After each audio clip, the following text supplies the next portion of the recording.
Welcome student. Today we going to study commercial crops. It is the most important crop, that is sugarcane. Sugarcane means locally known as ऊस. ऊस, sugarcane किंवा ऊस तुमच्या परिचित असेलच. त्यामध्ये फर्स्टली बॉटनिकल नेम ऑफ शुगरकेनचं वनस्पतीशास्त्रीय नाव त्यामध्ये आपल्याला सांगता येईल Saccharum species. Generally different species of sugarcane is a 5 species of sugarcane, that is Saccharum officinarum, Saccharum barberry, Saccharum sinensis, Saccharum spontaneum, Saccharum robustum.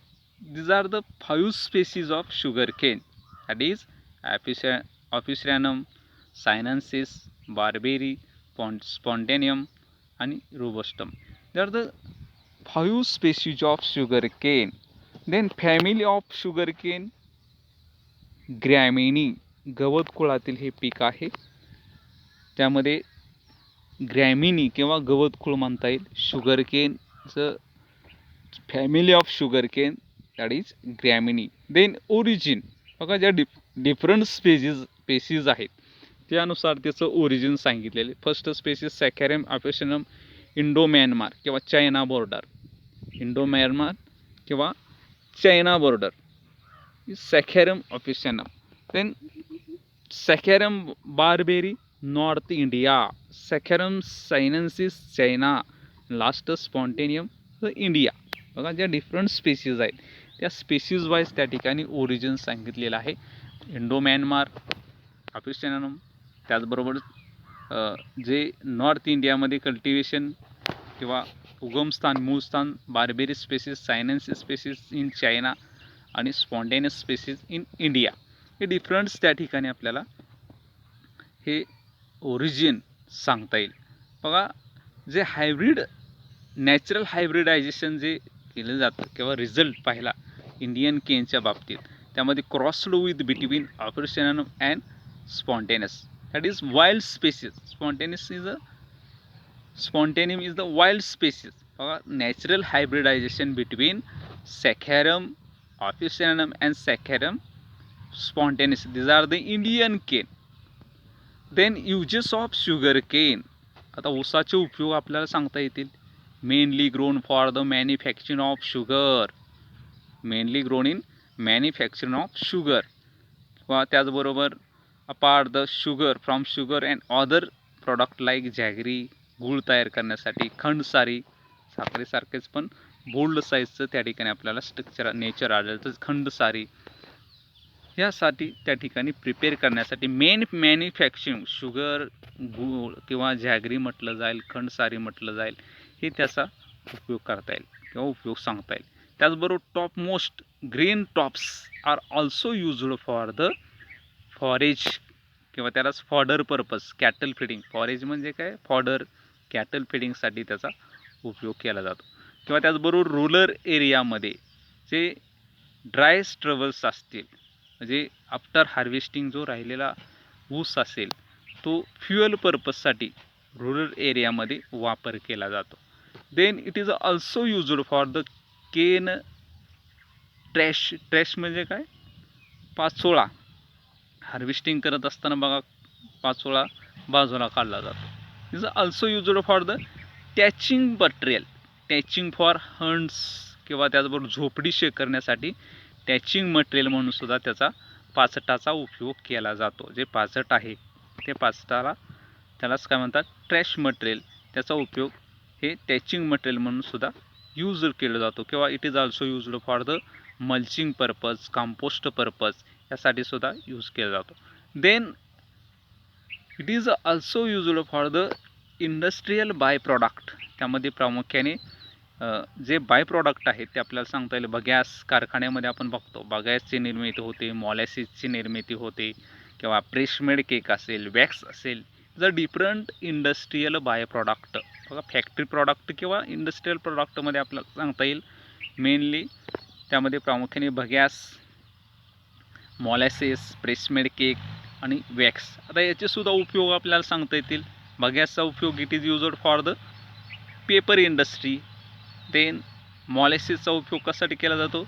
It is used for the distillery for preparation of acids, प्रामुख्याने acetic acids किंवा alcohol निर्मितीसाठी त्याचा उपयोग केला जातो. Then प्रेसमेड cake it is also used for the मॅन्युरिंग, त्याचं खत म्हणून किंवा मॅन्युरिंग म्हणून सुद्धा त्याचा वापर केला जातो. Then last wax it is a lubricating agent किंवा ल्युब्रेटिंग मटेरियल म्हणून सुद्धा त्याचा वापर केला जातो. तर sugar it is self for the it is used for the sweetness for the different food product. यामध्ये प्रामुख्याने शुगर हे कसे असते, स्वीट असते, त्याचे जे डिफरंट प्रॉडक्ट प्रिपेअर केले जातात. असे एक्झाम्पल तुम्हाला सांगता येतील का? शुगर कोणकोणत्या फूड मटेरियलमध्ये यूज केले जातात? लाडू असतील किंवा त्याचबरोबर जिलेबी असेल, जे डिफरंट स्वीट प्रॉडक्ट असतील, त्या स्वीट प्रॉडक्टमध्ये हे शुगर आहे, ते शुगर त्यामध्ये शूटनर किंवा शूटिस्ट असल्यामुळे त्या ठिकाणी वापरले जाते. Then sugar cane are also used for the ingredient, that is hair tonics असेल, शू पॉलिश असेल किंवा एक्सप्लू ज्यूस असतील, यासारखे मटेरियलमध्ये सुद्धा याचा उपयोग केला जातो. किंवा it is also used for the tanning leather and silvering the mirrors. या पद्धतीने त्याचा उपयोग, यामध्ये 5-6 उपयोग आपल्याला सांगता आले पाहिजेत. Manufacture of sugar, jaggery, khandsari, top shoots are used for the cattle feeding. त्याचबरोबर महत्त्वाचं म्हणजे trash material are used for the thatching material असेल किंवा हंट म्हणजे झोपडीशे करण्यासाठी असेल, किंवा it is also used for the factory product, that is press mud cake, molasses असेल, बगॅस पेपर इंडस्ट्रीसाठी मॉलेसिसचा वापर त्या ठिकाणी ॲसिटिक ॲसिडचा तयार करण्यासाठी होतो, किंवा ॲसिड प्रेसमेड केकचा त्या ठिकाणी प्रामुख्याने मॅन्युरी म्हणून, वॅक्सचा ल्युब्रेटिंग मटेरियल म्हणून यूज केले जातात. जे शुगर आहे ती प्रामुख्याने इट सेल्फ शूट असते, त्यामुळं शूट्स असल्यामुळे त्या ठिकाणी जे फूड प्रॉडक्ट आहेत ते त्यामध्ये यूज केले जातात. इनग्रेडियंट म्हणून सुद्धा त्याचा वापर केला जातो. जे हेअर टॉनिक्स असेल, शू पॉलिश असेल, यामध्ये सुद्धा शुगर केनचा वापर केला जातो. The next soil. आता सॉईलच्या बाबतीत बघा, त्या ठिकाणी जे शुगर केन आहे बघा, शुगर केन आहे ते प्रामुख्याने कशासाठी यूज केले जातात? तर शुगर इंडस्ट्रियल जे रॉ मटेरियल आहे ते रॉ मटेरियल कोणत्या इंडस्ट्रीसाठी यूज केले जातात? शुगर इंडस्ट्री असेल त्यामध्ये प्रामुख्याने जे कारखाने असतील त्यामध्ये प्रामुख्याने यूज केला जातो. बघा नेक्स्ट सॉईल सांगता येईल आपल्याला. सॉईलच्या बाबतीत सॉईल कोणत्या पद्धतीची आवश्यक आहे इन केस ऑफ महाराष्ट्र? बघा, sugar Kane can be grown in wild range of soil, different types of soil. In case of महाराष्ट्रामध्ये जर विचार केला तर त्यामध्ये प्रामुख्याने मीडियम ब्लॅक सॉईल आवश्यक आहे. In case of Maharashtra it can be grow medium black soil, म्हणजे साधारण मध्यम काळी मृदा त्या ठिकाणी आवश्यक आहे. It can be grow for the well. आता बघा, जे क्रॉप्स कल्टिवेशन करत असताना well drain soil, rich organic matter content soil, water holding capacity असणारी सॉईल हे त्या ठिकाणी निवडणं आवश्यक आहे. फर्टाईल सॉईल हे सुद्धा असणं आवश्यक आहे. Then having the 60 to 120 centimetre depth. बघा, शुगर केन हे कल्टिवेशन करत असताना जर आपण पाहिलं तर खोलवर त्याची मुळे जाऊ शकतात. साधारण 60 to 1 सेंटीमीटर डेप्थ असणारे सॉईल त्या ठिकाणी आवश्यक आहेत. Then rich organic matter content soil, then levelled is most suitable for water applications. Then pH range of soil, pH means मातीचा सामू, it should be between 6.5 to 7.5, साधारण 6.5 ते 7.5 pH रेंज असणाऱ्या सॉईलमध्ये हे क्रॉप्स कल्टिवेशन करणं आवश्यक आहे. It is a heavy feeder crops, it cannot grow on a light soil, saline soil, alkaline soil, acidic soil are not suitable for this crops cultivation. बघा, ज्या पद्धतीने सॉईल कोणती suitable आहे सांगितलेलं आहे. त्याच पद्धतीने नॉट सुटेबल कोणते आहे तर त्या पद्धतीने सांगता येईल.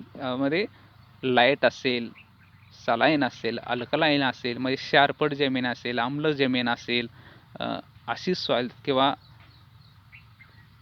मध्यम किंवा लो सॉईल असेल, अशी सॉईल त्या ठिकाणी it is not suitable for cultivation. Suitable कोणते आहे महाराष्ट्रामध्ये? प्रामुख्याने वेल ड्रेन सॉईल आणि medium black soil. It is suitable for the cultivation in case of Maharashtra region. Then climatic condition. बघा, generally sugar cane is a tropical crop but it can be grown in sub tropical. Tropical म्हटलं की warm and humid condition, sub tropical समशीतोष्ण hot and humid condition, temperate cool and dry conditions. तर त्यामध्ये प्रामुख्याने it is also grown in warm and humid condition while cool and sunny weathers किंवा dry cultivation for the maturity. बघा, sugar cane cultivation करत असताना जे climatic conditions आहेत त्यामध्ये ट्रॉपिकल सब ट्रॉपिकल रिजनमध्ये क्रॉप्स कल्टिवेशन करता येतात. त्याचबरोबर रिक्वायर्ड वॉर्म अँड ह्युमिड उष्ण आणि दमट क्लायमॅटिक कंडिशन्समध्ये सुद्धा क्रॉप्स कल्टिवेशन करता येतात. त्यामध्ये प्रामुख्याने कूल सनी क्लायमेट असेल किंवा ड्राय क्लायमेट असेल for maturity time. Then temperature range of optimum temperature range of sugarcane, that is 30 to 35 degrees Celsius for the 4 to 5 month. बघा, शुगरकेन कल्टिवेशन करत असताना त्या ठिकाणी जे क्लायमॅटिक कंडिशन्स आहेत ते क्लायमॅटिक कंडिशन्स आपल्याला सांगता येईल. त्यामध्ये प्रामुख्याने कूल अँड सनी क्लायमेट असेल तर त्या ठिकाणी हे ऑप्टिमम टेम्परेचर रेंज हे 30 ते 35 डिग्री सेल्सिअस साधारण first 4 to 5 month and cooler climatic 1.5 to 2 month before harvesting. हार्वेस्टिंगपूर्वी साधारण 4 ते 5 महिने त्या ठिकाणी क्लायमॅटिक कंडिशन्स असतात. ते क्लायमॅटिक कंडिशन्स कसणे असणं आवश्यक आहे. ऑप्टिमम टेम्परेचर 30 ते 35 degree Celsius. Then germination does not. आपण कोणतंही क्रॉप स्पेसिस पाहिलं तर त्या ठिकाणी below 7 degree Celsius affect on germination. त्या ठिकाणी जर्मिनेशनवर परिणाम होऊ शकतो. कधी 7 डिग्री सेल्सिअसपेक्षा टेम्परेचर कमी असेल तर शुगर केनच्या बाबतीत सुद्धा तेच सांगता येईल. Below 7 degree temperature affects on germination does not take place. त्याच पद्धतीने 20 डिग्री सेल्सिअस जर स्लोली ग्रोथ, जर क्लायमेट 20 डिग्री सेल्सिअसपेक्षा कमी असेल किंवा 20 डिग्री सेल्सिअसपर्यंत असेल तर त्या ठिकाणी त्या क्रॉपची ग्रोथ स्लोली होऊ शकते. म्हणजे temperature range, optimum temperature range किती आवश्यक आहे? 30 to 35 डिग्री सेल्सिअस.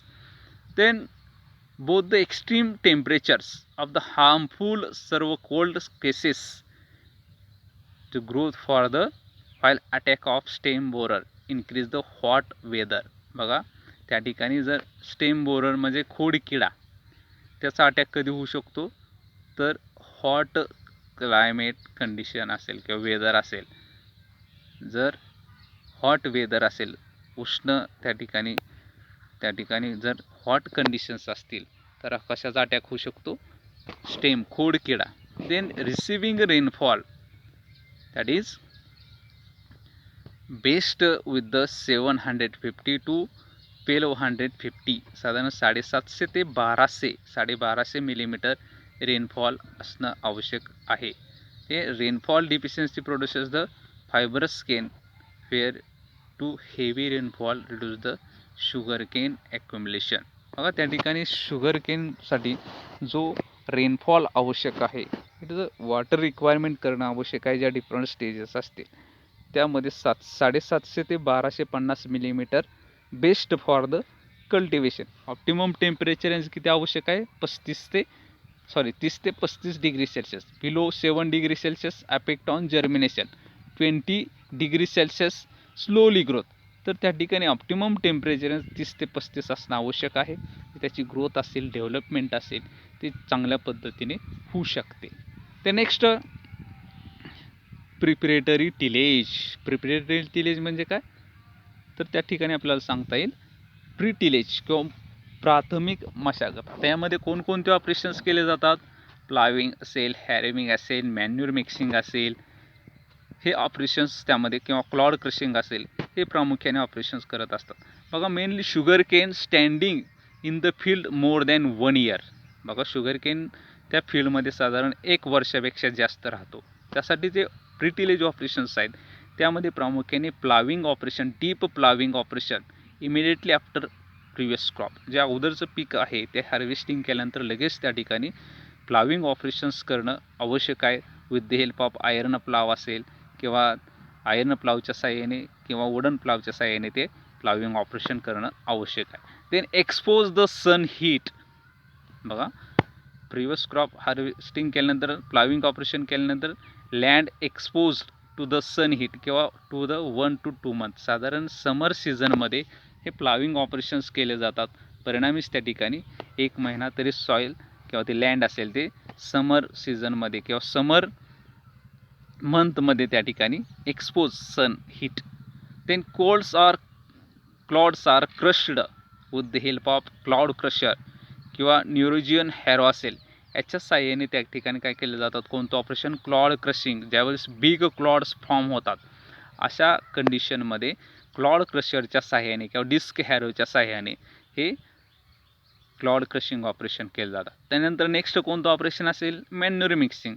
यामध्ये साधारण 35 to 50 ton FYM per hectare added to the soil. Second cross ploughing it is given follow by the 2 to 3 harrowing. साधारण जे 35 ते 50 ton FYM per hectare add केल्यानंतर 2 ते 3 हॅरेविंग्स त्या ठिकाणी करणं आवश्यक आहे. क्लॉड्स फ्री असणं आवश्यक आहे. लँड आणि महत्त्वाचं म्हणजे land level with the help of planker and bed are prepared. थोडक्यात लँड लेवल करणं आवश्यक आहे. इरिगेशन्स फॅसिलिटी किंवा इरिगेशन्स अप्लाइड करण्यासाठी या गोष्टी मेंटेन करणं आवश्यक आहे. Then planting season and time. बघा generally sugar cane are planted in the 3 times किंवा थ्रूआउट द इयरमध्ये 3 वेळा आपण शुगर केन प्लांटेशन करू शकतो. आपण त्यालाच काय म्हणतात, प्लांटिंग सीझनला फर्स्ट सीझनल किंवा त्याला सुरू म्हटलं जातं, म्हणजे एक सालीसुद्धा म्हटलं जाईल. प्री सीझनल म्हणजे पूर्व हंगामी, अडसाली. म्हणजे त्या ठिकाणी टाईम पाहिलं तर आपल्याला सांगता येईल जानेवारी फेब्रुवारी. सीझनल 1 इयरमध्ये तो मॅच्युअर होतो. प्री सीझनल ऑक्टोबर नोव्हेंबर, साधारण तो 15 मंथमध्ये मॅच्युअर होतो. आणि लास्ट अडसाली जुलै ऑगस्ट, सो साधारण 18 मंथमध्ये मॅच्युअर झालेला आपल्याला आढळतो. बघा प्लांटिंग सीझन अँड टाईममध्ये सांगता येईल सीझनल किंवा सुरू, त्यालाच एक सालीसुद्धा म्हणता येईल. तो कोणत्या मंथमध्ये सोन केला जातो, जानेवारी फेब्रुवारी. प्री सीझनल पूर्व हंगामी तो कधी सोन केला जातो, प्लांटिंग टाईम ऑक्टोबर नोव्हेंबर. आणि अडसाली दॅट इज जुलै ऑगस्ट. जे प्लांटिंग टाईम आणि सीझन आहे ते शुगर केनमध्ये थ्रूआउट द इयरमध्ये प्लांटेशन केले जातात. त्यालाच काय म्हणतात, सुरू क्रॉप, पूर्व हंगामी, अडसाली. त्यामध्ये जानेवारी फेब्रुवारी, ऑक्टोबर नोव्हेंबर आणि जुलै ऑगस्ट रिस्पेक्टिवली या पद्धतीने सीझन आणि टायमिंग आपल्याला सांगता येईल. ते next layout of the planting and irrigation. बघा शुगर केन लँड प्रिपेअर केल्यानंतर लेआउट तयार करणं आवश्यक आहे. त्यावेळेस त्याला शुगर केनमध्ये काय म्हणतात, सरी सोडणे किंवा सरी वरंबा तयार केला जातो. बघा फर्स्ट लेआउट आपल्याला सांगता येईल small bed with the ridges and furrow method. Small bed असतात, रिजेस अँड फरो म्हणजे जे मेथड्स आहेत त्यामध्ये प्रामुख्याने prepared the ridges and furrow prepared in small bed. The distance between 2 ridges that is 105 to 120 centimetre, म्हणजे 105 ते 120 centimetre distance ठेवून त्या ठिकाणी रिजेस अँड फरो तयार केले जातात. This method does not allow to intercult. बघा स्मॉल डिस्टन्स असल्यामुळं किंवा स्मॉल असल्यामुळं does not allotted intercropping for the bullock drawn implement. जे बैलाचे इम्प्लिमेंट असेल याच्या सहाय्याने त्या ठिकाणी इंटरकल्चर ऑपरेशन्स करणं डिफिकल्टी होऊ शकतं. But farmer like this methods because the water can be applied at a time. त्या ठिकाणी फार्मर त्या ठिकाणी चॉईस करत असतात, कारण का वॉटर ॲप्लिकेशन्स करत असताना त्या ठिकाणी अप्लाइड ॲट अ टाईम्स त्या ठिकाणी वॉटर फ्लो असेल तो वॉटर फ्लो त्या ऑल डायरेक्शननी देता येतात. Furrow at the both end ridges and furrow kept are open. म्हणजे दोन्ही बाजूंनी त्या ठिकाणी जे एंड असते ते एंड रिजेस अँड सरी वरंबा असेल त्या वरंब्याचे किंवा रिजेस म्हणजे काय वरंबा, फरो म्हणजे सरी, जे काय खोलगट भाग असेल मधला त्याला सरी म्हटलं जातं आणि उंचवट भाग असतो त्याला वरंबा म्हटलं जातं. तेव्हा फिगरमध्ये तुम्ही पाहू शकता जो अधोरेखित केलेला भाग आहे त्याला वरंबा म्हणता येईल. जो मधला व्हाईटिश कलरचे भाग आहेत त्याला काय म्हणता येईल, सरी. या पद्धतीने त्याचबरोबर ॲरो दाखवल्यात वॉटर ॲप्लिकेशन्स का त्या पद्धतीने करता येईल त्या पद्धतीने सांगता येईल. बघा small bed with ridges and furrow यामध्ये काय केले जातात, रिजेस ओपन फरो त्या ठिकाणी प्रिपेअर केले जातात at a distance 105 to 120 centimetre. त्याचबरोबर interculture operations are does not allotted for the bullock drawn implement. बैलाचे जे इम्प्लिमेंटच्या सहाय्याने ते होऊ शकत नाही, परंतु फार्मर त्या ठिकाणी चॉईस करत असतात का, तर त्या ठिकाणी at a time water application आहेत किंवा ॲप्लाइड आहे तो वॉटर फ्लो त्या ठिकाणी ऑल डायरेक्शनने किंवा वॉटर ॲप्लिकेशन्स करता येईल. ज्यामध्ये दोन्ही एंड असतात फरोच्या त्या पूर्णपणे रिजेसच्या ओपन असतात. त्यामुळे हे मेथड्स त्या ठिकाणी प्रामुख्याने यूज केली जाते.